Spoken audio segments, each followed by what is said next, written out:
When it comes to retirement, the Americans have spoken. $1.25 million in a retirement plan is what Americans have said is the average that you should have to be comfortable in retirement. Now, for a majority of us, we're not even close to that, and this might even be a pipe dream. Today, we're going to be looking at the average 401k balances across age, and not only the average, but also the median, because this can vary greatly depending on where we are. Let's break down some of these stats. So on average, Vanguard was $113,000 in an average 401k balance with over 5 million 401ks that Vanguard manages. And of course, I own a bunch of Vanguard funds, but again, 5 million Vanguard plans, 113,000 was the average of those. So how do you stack up? Now, of course, this data and this data analytics is really kind of breakdown because a lot of it can be skewed. A lot of it can be really dependent on your job, on your status, where you live, what you're saving, what your contributions are, which we're going to get into in this video. Now, overall, no matter where your number is, it is kind of a benchmark. And that is the reason why I love to do these videos, is knowing a benchmark of where you should be approximately at your age.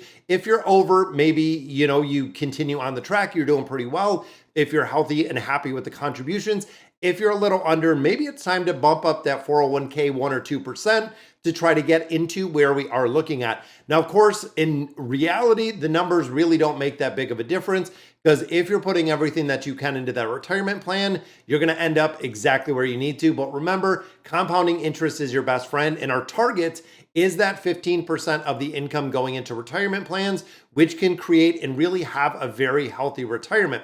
So let's break this down, starting with our under 25, and you're going to see kind of how this is a little different. And I'm going to run the comparison because under the age of 25 is around $5,200, $5,236 is the average 401k balance. Now, when you take the average, it can be skewed by a couple different factors, from people who have zero in an account to people that have $100,000 at the age of or under 25 in the balances. That is where the average is kind of skewed, which instead of the average, I like the median. So what this does is this takes all of the data points and you get the one right in the middle. So the average comes in at $5,200. However, the median for this, which is more common, more honestly realistic, is around $2,000. That is right. So under 25, you're in $2,000 into that 401k.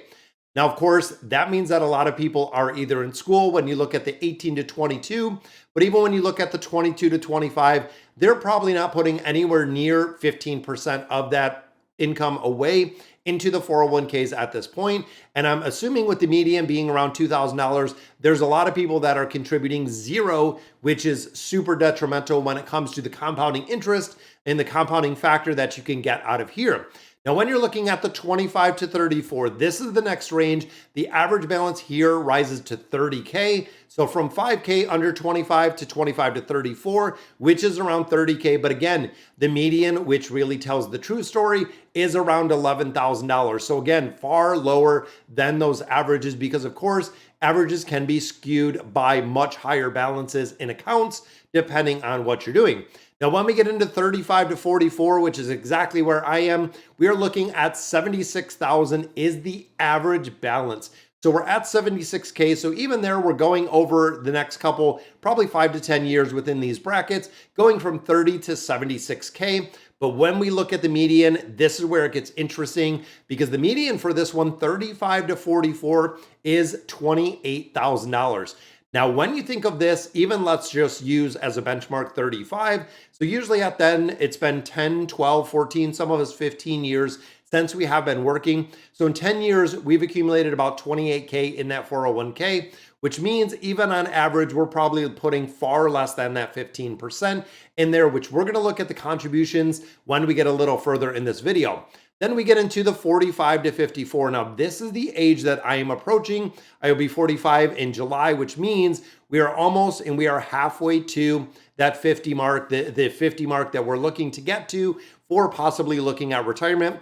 So 45 to 54 is 142K on average. Again, there's a lot of much larger accounts that can bring this up. Smaller accounts, of course, can bring this down. But looking at the median, and this again is kind of shocking to see, but 45 to 54 with our median is 48K. That is right, guys. Now we're looking at 45, and again, just using the lowest number there.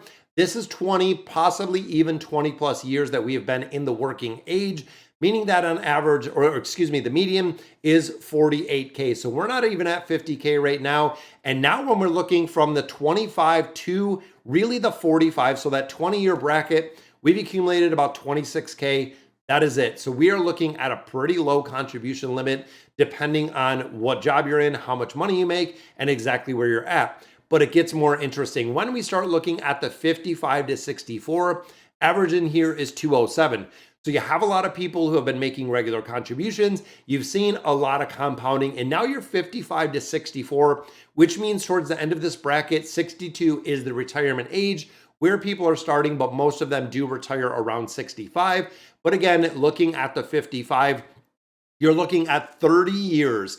This now from 25 to 55, you have 30 years of your working career, which again, you're kind of thinking a lot more towards retirement. You're getting towards the later years. 55 years old, the average is $207,000. But the median, which again is the middle data point that we have, is 71K. So looking at the average, there's a lot of accounts with much larger balances that are bringing up and swinging that average on there, getting to that 207. But looking at the median, we are still at 71K, which again is kind of crazy. And then the final bracket we look at is 65 and older. So when you're at age 65, that is the expected retirement age. Some of them 65, some of them 67, depending on Social Security, depending on your work, depending a lot on your health. But this takes your average balances to 232. So even looking from the 55 to 64 up to the 65 plus, we gain roughly about $27,000 in those retirement years, which again, that bracket can be pretty big because now we're in the retirement years. This is the point, 65 and older, when we start using the money that is in that 401k. It is going to be the supplement that you're getting to Social Security, because now at this point, again, a lot of individuals are not working full time, but then it is scary and absolutely shocking when you get to the 401k. The median 401k 65 plus is 70K. So the difference between the 55 to 64 going to the 65 and plus actually drops a little bit over $1,000, which means we've hit 65. We're starting to take money out of there. Median, again, the middle average, you're looking at 70K is all that we have in there. So again, looking at that balance though, when you think 65 and older, the average is 70K, you're probably talking 3 to 5 years, and that 401k is going to be gone if you're keeping kind of the same income. And again, there can be an incredible amount of variables in here, but having 70K in that 401k means, again, you're only going to have a couple years for retirement, because remember, the average that Americans have said to feel comfortable going into retirement is $1.25 million is the comfortable. So let's get into the contribution rates. This is where you will see where it really comes up. So contribution limits, we know for 2024 is $23,000. However, only 14% of participants max this out. Now you can save up to 23K. A very small portion, as in 14%, actually do save that 23K, and they're maxing out the 401k. And with this, most people under the age of 25 do not participate to the 401k at all, which again is kind of crazy. And I want to break it down with the average and also go in the median. So when we look at a 401k match, the average match of a 401k is, you guessed it, 4%. That is on average for the employers. So if your employer is giving you 4%, if you're putting in 4%, you can essentially double your contributions based on what they are giving you, which is awesome. Now, on average, when it comes to the employee, the median contribution is 6%. So again, a little bit higher than we kind of see the employer match. So if the employer match is 4%, you're putting in 6, you're putting in your 4% match, plus an additional 2% to bring it up to that 6%. However, when you think big picture, that is a far cry from the 15% that we're looking at, because if you were literally doubling up the contributions in there, not only the compounding effect when you start getting 10, 20, 30 years down the line, that would bring you to your, honestly, and they say during the working age, if you're contributing 15% the whole entire time, you're looking at $3 to $5 million, depending on growth, depending on income, and a lot of other factors. But again, the average that people are putting in there, or the median, is 6.4%. So let's break this down and exactly what people are putting in there for that 401k. And again, just kind of breaking down some of these balances and the contributions make a big difference. So, what can we really take away from this?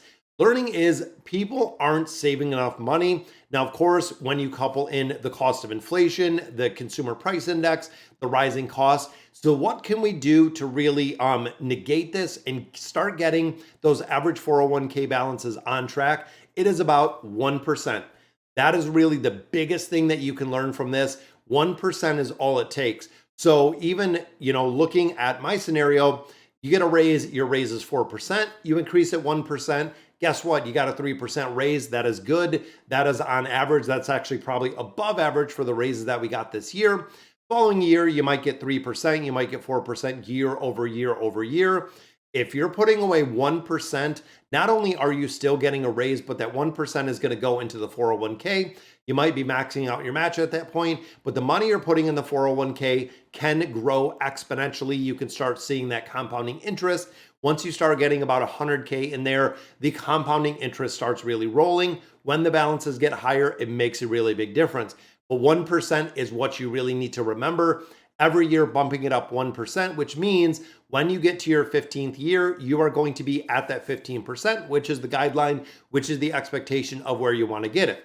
Now, with that being said, the 1% has to carry over. So what I see a lot of people do is, let's say they're contributing that 15% of their employer. They go to another employer. The new employer offers that 4% match. They are putting in 4% and the cycle starts over. So literally you can have years or decades where you're not putting that 15% in to really make a difference in these balances. But of course, with the contributions, you also want to make sure that you're paying off and getting rid of that high interest debt, because you're never going to get the fees, or honestly, the fees and the rates that this high interest debt is charging when you're saying north of 20%. Very, very rarely have we seen a return of over 20% within the stock market, which means it'll be a lot better, more beneficial, dollar for dollar, paying down that high interest debt. Sorry guys, so that is going to do it for today's video. Let me know in the comments what you guys think, and as always, thank you guys for watching.